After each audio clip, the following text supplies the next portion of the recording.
Dans le prochain épisode d'Ici tout commence, malgré l'incident de la veille, Tessier a plus d'un tour dans son sac. Greg ne sait plus sur quel pied danser. Charlène reçoit une bonne nouvelle. Attention, les paragraphes qui suivent contiennent des spoilers sur l'épisode d'Ici tout commence diffusé vendredi soir sur TF1. Si vous ne voulez rien savoir, ne lisez pas ce qui suit. Vendredi 9 décembre dans Ici tout commence. Greg apprend que Jude et Elliot se sont embrassés. Jude a hâte de commencer officiellement les cours en tant qu'élève de l'Institut Auguste Armand, toujours en binôme avec Elliot. Jude se fait remarquer par Guino à cause de ses bavardages. Greg se réjouit intérieurement que le professeur le prenne à part, arguant qu'il doit faire ses preuves étant donné qu'il n'a pas passé le concours de l'Institut.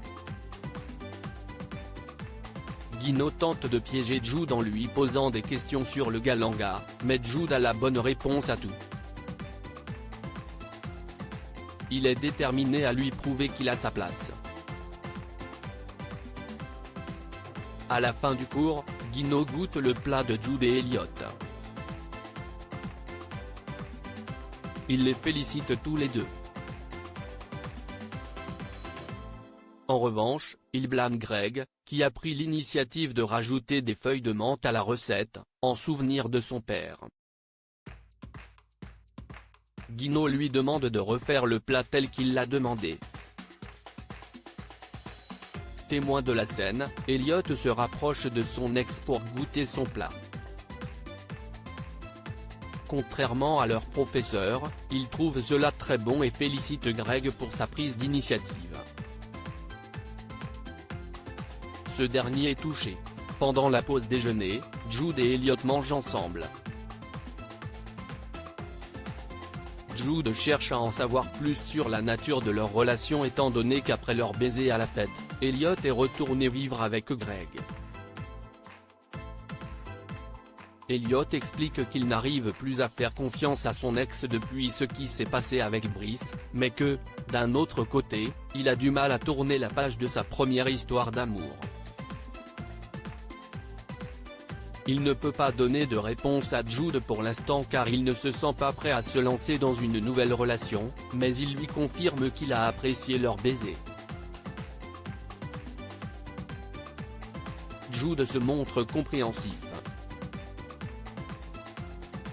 Pendant ce temps, Lionel invite Greg à boire un verre dans la soirée. Or, Greg a prévu une soirée romantique pour lui et Elliot. Lionel conseille à son ami d'attendre un peu avant de sortir le grand jeu au risque de se prendre un vent. Greg devient suspicieux et l'interroge. Lionel finit par lui révéler qu'il a vu Elliot et Jude s'embrasser à la fête la veille. Antoine veut remplacer Lisandro alors qu'Inesta est absent au double A, Deva gère ses équipes pour préparer le service. David arrive en retard avec un œil au beurre noir. Il raconte à Deva et Ambre qu'Inesta l'a frappé, espérant attiser leur sympathie. Au contraire, les deux filles l'accusent d'avoir poussé son coach à bout. Parallèlement, Lisandro reconnaît les faits qui lui sont reprochés face à Emmanuel et Antoine. Si le proviseur ne voit pas d'autre solution que le licenciement immédiat pour faute grave, le directeur relativise. Il estime que l'altercation a eu lieu en dehors des cours et donc, que cela ne concerne pas l'institut. Emmanuel suggère à Lisandro de reprendre les entraînements avec David pour le championnat de mixologie et de faire en sorte que son poulain ne dise pas un mot sur l'affaire. Auquel cas, il sera obligé de le virer. Quand il se retrouve seul, Emmanuel met la réaction d'Antoine sur le compte d'une jalousie personnelle. Au même moment, Laetitia annonce au directeur que le président du jury du championnat l'attend au double A. Antoine comprend alors que son collègue veut garder un professeur violent uniquement pour remporter un trophée de plus. Au double A, Inesta rassure Deva, puis présente ses excuses à David. Il lui annonce qu'il n'a pas été viré et qu'ils vont devoir continuer de travailler ensemble pour remporter le championnat de mixologie.